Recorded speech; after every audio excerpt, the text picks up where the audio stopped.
Hi friends, welcome to my channel. So ఈరోజు మనం మాట్లాడుకోపోయేది Australia versus South Africa men's world cup match. Already రెండు teams అనేది సెమీఫైనల్కి ఆల్రెడీ ప్లేస్ అయినాయి. సో ఈ మ్యాచ్ అనేది జస్ట్ ఏమంటే ఒక రిహార్సల్ మ్యాచ్ నాకౌట్ స్టేజ్కి.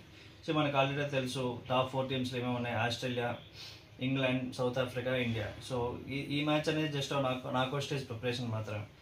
ఆస్ట్రేలియా ముందుగా ఏం చూసుకుంటారంటే LSIL fitness. LSIL already last match లేదు కాబట్టి ఎల్ఎస్ఐఎల్ ఫిట్నెస్ చూసుకుంటారు.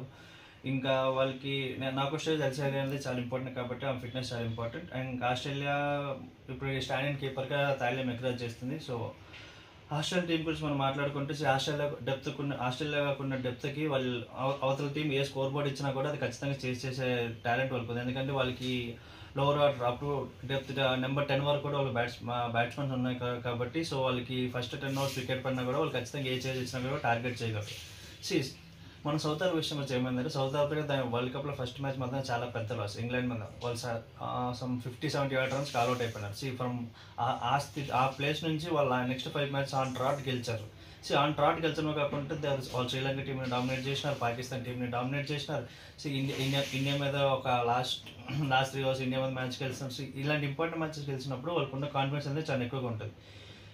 వాళ్ళకి లోవర్ ఓవర్ కన్సిస్టెన్సీ ఆడుతుంది. వాళ్ళకి మారిజాన్ కప్ ఆల్రౌండ్ పర్ఫార్మెన్స్ ఇస్తే అండ్ ట్రయాన్ ఇంకా నాండీ క్లర్క్ అని వాళ్ళ కాంట్రిబ్యూషన్ వాళ్ళు ఇస్తున్నారు. వాళ్ళ బౌలింగ్ కూడా చాలా డిసిప్లైన్గా ఉన్నాయి. నాకు తెలిసి ఈ వరల్డ్ కప్లో వాళ్ళు అన్ని బాక్సెస్ కూడా టిక్ చేసుకున్నారు.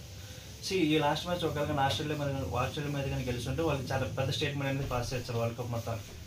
అని మొత్తం ఆస్ట్రేలియా టీం ఇది కానీ గెలుచుంటే ఖచ్చితంగా టాప్ 4 ప్లేసెస్లో ఉన్న 4 టీంలు కూడా వాళ్ళు ఒక స్టేట్మెంట్ పాస్ చేస్తారు. మేము ఏ టీం మీదనే గెలవచ్చు, ఈ వరల్డ్ కప్ మేము గెలిచే సత్తా కూడా ఉందని సౌత్ ఆఫ్రికా టీం అనేది ఈ మ్యాచ్ గెలిస్తే వాళ్ళు ఆ 3 టీమ్స్కి చెప్పే అర్హత ఉన్నది. అండ్ ఆస్ట్రేలియా టీం చూసుకుంటే వాళ్ళకి నెంబర్ 10 వరకు బ్యాటింగ్ ఉంది. వాళ్ళు ఏమైనా ఆ రోజు 84 for 5, 90 for 5 అయినా కూడా వాళ్ళు అవతల 220, 230, 240 చేసిన వాళ్ళు ఈజీగా టార్గెట్ చేయగలరు, ఈజీగా చేస్తారు. సో ఈ మ్యాచ్ మనకు తెలిసి ఎక్కడంటే ఇండోర్లో హోల్కర్ స్టేడియం. ఇది ఒక high batting pitch venue. Average score ఇది 270, 260 మినిమం యావరేజ్ స్కోర్ ఇది. నాకు తెలిసి రెండు టీంలు కూడా సేమ్ ప్లేయింగ్ 11 వెళ్తారు. ఆ చేంజెస్ ఏముండదు. లాస్ట్ మ్యాచ్ ఏ 11 అయితే ఉన్నదో ఈ మ్యాచ్ కూడా సేమ్ అదే 11తో ఉంటారని అనుకుంటున్నా.